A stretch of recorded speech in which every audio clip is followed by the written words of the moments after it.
ഇമാമീങ്ങളെ തള്ളിയിട്ട് സഹാബത്തിനെ തള്ളിയിട്ട് ആരാണോ ഖുർആനിലേക്ക് ഡയറക്റ്റ് കടന്നത് അവരെല്ലാം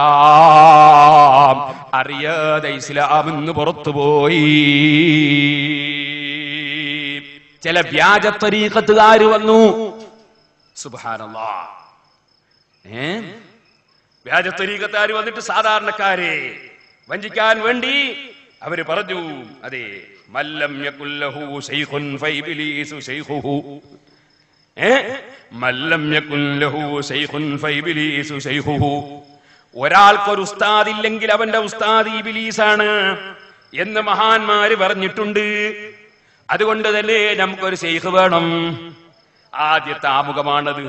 അതിനാരാ ശൈഖ്? അതിനേതെങ്കിലും ഒരു മനുഷ്യന്റെ അടുക്കലേക്ക് കയ്യും പിടിച്ച് കൂട്ടിക്കൊണ്ടുപോവുകയാണ്. കൊണ്ടുപോയിട്ട് അവിടെ എത്തി നോക്കുമ്പോ കാണുന്നത് എന്താണ്?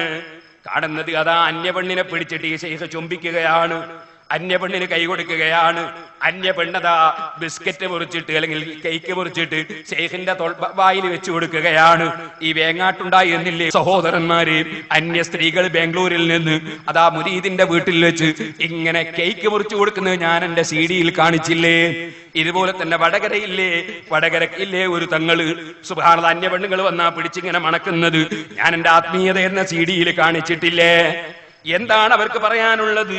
അവർക്ക് പറയാനുള്ളത് ഖുർആനാണ്.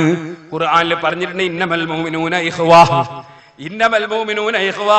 എല്ലാ മുഅ്മിനീങ്ങളും മുഅ്മിനാത്തുകളും സഹോദരീ സഹോദരന്മാരാണ്. അവിടെ ശൈഖിന്റെ മുരീദായാൽ മുരീദിച്ചിയായാൽ ആങ്ങളെയും പെങ്ങളുമാണ്, തൊടുന്നതിന് കുഴപ്പമില്ല. ഇന്നാ ലില്ലാഹ്. പക്ഷേ നിങ്ങൾ മനസ്സിലാക്കണം, ബഹുമാന